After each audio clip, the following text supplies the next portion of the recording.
When someone pauses on my one-on-one audit calls, I lean in because that's usually where the $2 bill is. And I mean that because after doing dozens and dozens of these only statement audits that you too can sign up for yourself, I've learned something. The best part of the audits, the best part of you talking to me almost never comes out clean, especially the first time. And it usually comes out in a pause, maybe a laugh, a throwaway line, a tiny little sentence someone like you try to skip. Something like, "This probably does not matter, but," and every time I hear that, I lean in because it usually does matter a whole lot. That's the thing that people don't understand about this work. I'm not just listening to what you say, I'm listening to how you almost do not say. That's where the $2 bill usually is. The thing that makes you different is often hiding in the part you rush past.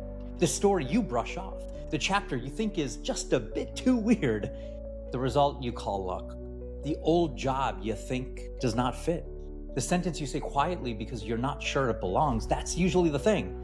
And this is why the one-on-one audit matters. Because yes, the process starts at findyouronly.app. That's findyouronly.app. That's the front door. So go there. You're going to answer 8 questions in under 8 minutes. It's completely free.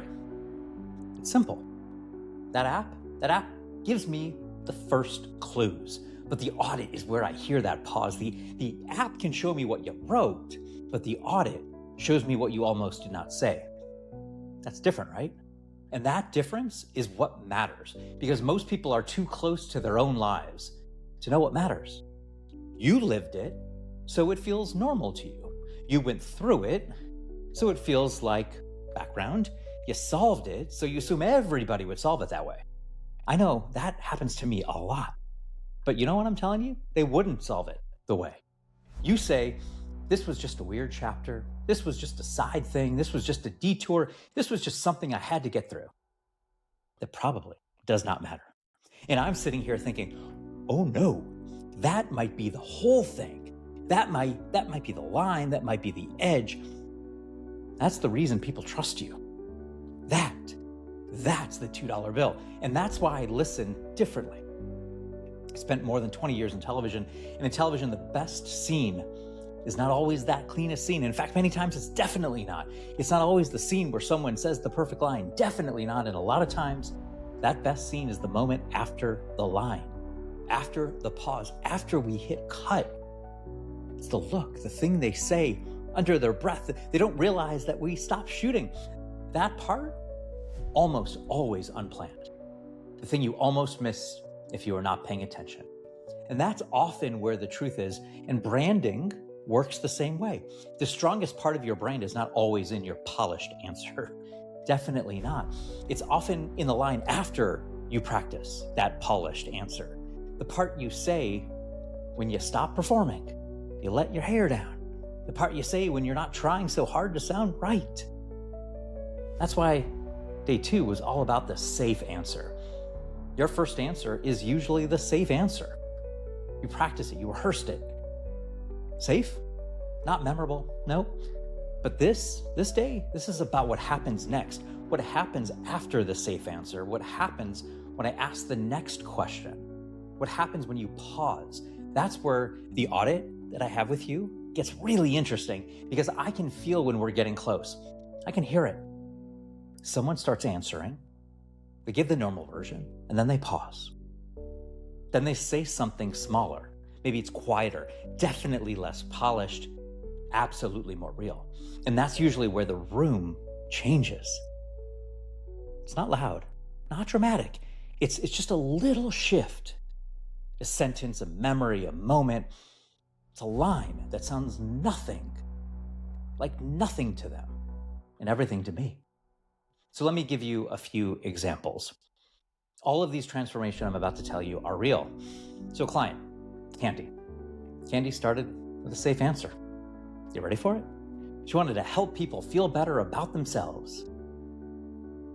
Good. That was kind. It was definitely her real, absolutely broad. Then there was a pause. And after that pause came the real story. was a personal transformation, a body transformation, a money transformation, a season where she had to rebuild the way she saw herself. She had been treating that like background, like something personal, like something she did not need to lead with, but that was not background. That was the reason. That was the part that explained why people would trust her. That was her $2 bill. She did not come on the call saying, "Hey, Brad, I think my entire brand lives inside this chapter I've been brushing off." No one says that. They say, "This probably does not matter, but..." Then they say the thing. Another client, Marcus, had a strong business background. Marcus was smart, definitely credible, very experienced, but the more we spoke, there was this pause around this other part of his life. Martial arts. For me, that meant discipline. That meant teaching. That meant reading people. It meant calm under pressure. And he had treated it like a side note, but it wasn't a side note. It explained how he led. It explained how people experienced him. It explained why people trusted him in high-stakes rooms. That was the thread. That was the $2 bill. Landon had been through physical setbacks. He had been through pain and surgeries and rebuilding, and at first sounded like a personal story, something completely separate from the work he was doing. But when we stayed with it, when we did not rush past it, something showed up. Rebuilding foundations. His body, in his business, trust with other people, in deals that he was making, in the way he spoke to partners. That was not just personal history, that was positioning. That is what happens when you listen to the pause. The pause is not empty. The pause is information. The pause is where your brain is deciding whether it's safe to say the real thing. That's when I lean in. Because people, you have trained yourselves to edit. You edit the weird parts, you edit the personal parts, the specific parts, the part that doesn't fit neatly on LinkedIn, the part that you don't want Sarah from 8th grade to hear. The part that makes you feel exposed. That's uncomfortable. And then you wonder why your brand sounds too safe. Well, that's the cost. The thing you edit out is often the thing people would remember. And on the one-on-one audit that I have with you, my job is to catch it before it disappears. That's the work. We're not inventing a fake brand here. We're not slapping some fancy language on your LinkedIn headline. We're not giving you a clever slogan that sounds like it came out of a cereal box. Although, honestly, some cereal boxes have better branding than half the internet did. Lucky Charms? Come on. That leprechaun has a clearer brand than most consultants.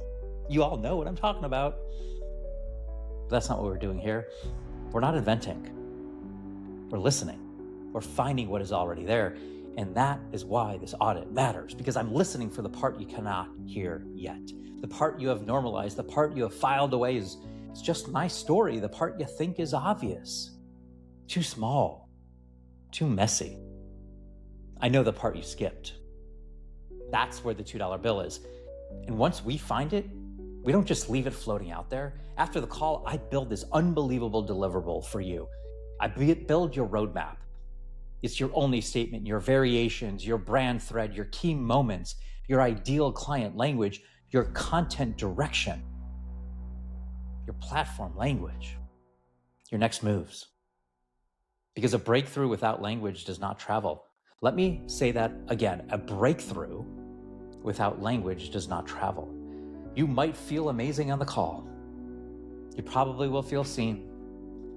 Probably a little bit clear too. But if we don't turn it into words, guess what? It's going to stay in that room. And I don't want it to stay in the room. I want you to be able to use it in your bio, your headline, your intro, all over your content, talking to people, your sales calls, that next post, in the way you talk about what you do. That is why that deliverable after our one-on-one call matters. It takes that pause and turns it into language. It takes the thread and turns it into a roadmap. It takes your $2 bill and puts it in your hand. That's the point. And this is why I keep telling people to start with the app. Go to findyouronly.app. Go to findyouronly.app. I'm waiting. Go now. Answer 8 questions in under 8 minutes. It's all free. And when you're answering, pay close attention, not just to what you type, but pay attention to what you almost deleted. Pay attention to the line that feels just way too specific. Pay attention to the story you think that doesn't belong. Pay attention to the part where you think, I don't know if this matters. Because it probably does. Then after you take the app, book the 1 hour only statement. That's where I listen for the pause. That is where we pull the thread. That's where we find the $2 bill you almost skipped. Because the thing you almost do not say might be the thing people actually remember. Actually, it's the thing that people will remember. And every day you keep editing it out, people keep missing the most memorable part of you. So go to findyouronly.app. It's 8 questions in under 8 minutes. Then book the audit. findyouronly.app/audit. And if you know someone who keeps brushing off the best part of their story, can you do me a favor and send this to them? You'll be helping them tremendously. Seriously, send it. Maybe tag them, text it to them. Say, I met this dude, this TV guy. He now helps you with your branding. Because guess what? They may be only one pause away from finding the sentence they have been missing for years. Tell me in the comments, what's the best part of your story you keep brushing off? I know you know it. Be the only. Be the $2 bill.